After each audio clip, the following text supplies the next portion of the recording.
This is Joshua Priou, and I'm here with Lisa Williams. We are the 18 Nevada, and we're here to tell you, don't move to Carson City. Hopefully you enjoy this video. We're going to talk to you a little bit about the reasons why you may not want to be in this area. But of course, if you like the video, please make sure to comment at the end.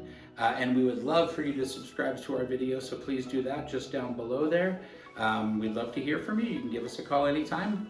Hopefully you enjoy the video. So one of the things I've heard people complain about moving to this area is that they think we have a limited job market. Well, right in Carson City, what we have are the state jobs, and sometimes there's a limited number of state jobs available here in Carson City. But the whole area as a whole is growing exponentially.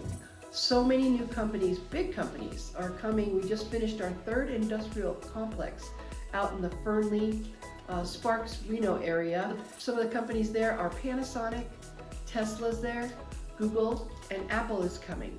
So while we're experiencing all this growth, that will trickle down. It's about 45-minute drive if you want to go from Carson to those companies, but some of them even have public transportation. Weather is also a huge problem here in Carson City. It gets pretty darn hot here in the summertime. I mean, that's one of the deals. We're going to be getting over 100 degrees, quite a few days throughout those summertime. And it's really dry here. So those hot summer days can be pretty brutal with how dry our climate is. But really, it's not the summertime that's the problem. Usually most people can handle that because most of our days are probably in the 90s. The cool thing about that is that we get cool at night. So even when it might be 100 degrees in the daytime, it'll drop down to like the 50s at nighttime. But the winter time, that's when things can get pretty brutal. Most of our days could get pretty good, like maybe in the 40s, sometimes even hitting the 50s here in the daytime. And we do get quite a bit of sunshine, but at nighttime, it is pretty much always cold. And I'm not just talking freezing cold, I'm talking 15 or 9, something like that, There's a lot of times we're just around 20 degrees at night, but it's colder than freezing here. So when you wake up in the morning, if you want to go get that morning jog, or you're, jumping in your car to go to work, it is cold. And that's usually from about December 1st all the way until about March or so. Sometime in March, we start seeing a little bit of a change where we start seeing maybe 30s at nighttime. But like I said about the summertime, if it's 100 degrees at night and we get down to the 50s, if it's 50 degrees in, for the daytime high, getting down to the teens isn't unusual. And so for about 3 to 4 months out of the year, we're going to have some pretty darn cold temperatures, at least at nighttime and into the morning time when you're getting your day started. Of course, we get quite a bit of snow here. Now our average snowfall is only 22 inches a year, but doesn't mean that you can't get 20 inches of snow here in 24 hours. That does happen. We've had some pretty brutal winters where you might have 7-8 feet of snow throughout the whole entire winter.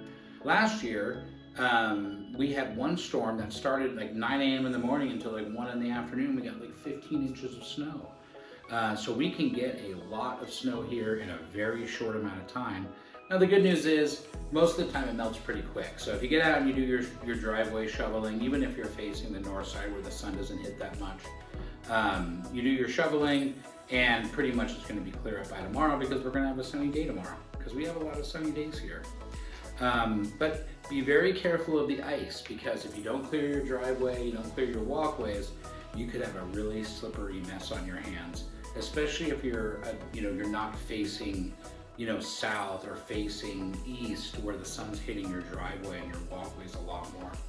Also turns into a driving issue. So when we do get this heavy snow, the main roads will get covered in snow. We have great plow system, great way to clear the snow, but when we have that kind of snowfall, you're still gonna have icing conditions on the roads. And so you have to travel very slow, leave yourself extra time for work. If it's only a 10-minute commute to work every day, you're probably looking at more like 15 to 20 minutes now. And if you're driving out USA Parkway to go to like Tesla for work, that could be a pretty darn long commute up the hill and that whole thing. And then lastly, if you're coming here from, let's say, California, if you have family that still live in the Bay Area or Sacramento or something like that, in the wintertime, getting over the mountain passes could be pretty treacherous. And for the most part, you're fine. But if we had fresh snow or even snow yesterday, the mountains could be pretty bad. The roads stay really icy. And sometimes when we do get those heavy snowfalls, they will close those roads to do avalanche control, or there's blizzard conditions, or when there's accidents. Sometimes they just completely close the road going over Highway 80 or Highway 50, getting out of the Carson area into Sacramento. And usually those roads can be closed for several hours or maybe up to a day at a time. So weather is definitely an issue that we deal with here. For the most part, it's pretty good, but we have these moments where things could be pretty rough. Housing prices here can be challenging. That's been one of the complaints we hear about people thinking of moving here. Between 2021 and 22, we had a whopping 15% appreciation rate. Our houses went up that much. 2022 to 2023, only 7%. 2023 to 24, they went up 3%. And then in 2024, they backed off a little, approximately 3%. So that cancels out 23 to 24, but the 17 plus the 7, that is significant. So it's difficult for some young people to get started here. And that leads into the multi-generational living concept. It's where families live together to get the young people started.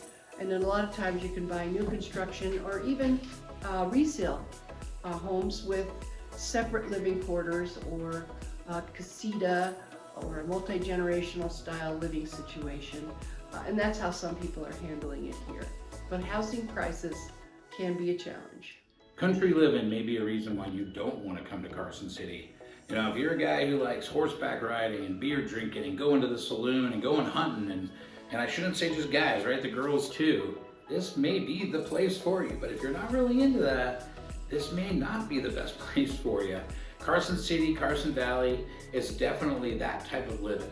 Is the country living atmosphere. People love going dirt bike riding, and you know, lots of trucks driving around, and you know, beer drinking on the weekends and barbecues and that kind of thing. And I love it. Honestly, I love it. I'm a Bay Area kid, and I'd never say that I kind of like this lifestyle. I don't hunt. I don't own a dirt bike, but I really do kind of like living in this atmosphere. And it's a very conservative atmosphere. It's very different north of us. If you go to Reno, 20 miles away, it's very liberal in that city. But this is a much more conservative area, so a lot of Trump supporters around here. Now that'd be a great thing for a lot of people, I understand. But for those who are anti-Trump, and there's a lot of people that have this extreme hatred for Trump, then this may not be the place for you. And one of the biggest complaints that we hear about in northern Nevada here is Californians moving to Nevada. Now, I get why Californians want to move to Nevada. I moved here, and it wasn't for a lot of the same reasons, but there's a lot of problems in California. Your taxes are extraordinary.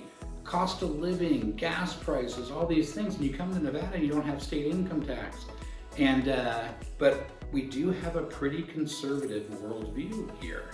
And so, you know, when the Californians are coming in because it's a better place to live, and then they start trying to change our democracy here in Nevada, and people kind of get upset about that. So, you know, those are some things that you need to think about. If you're, you know, hugely liberal and you get angry at people for killing animals or something, then this may not be the best place for you.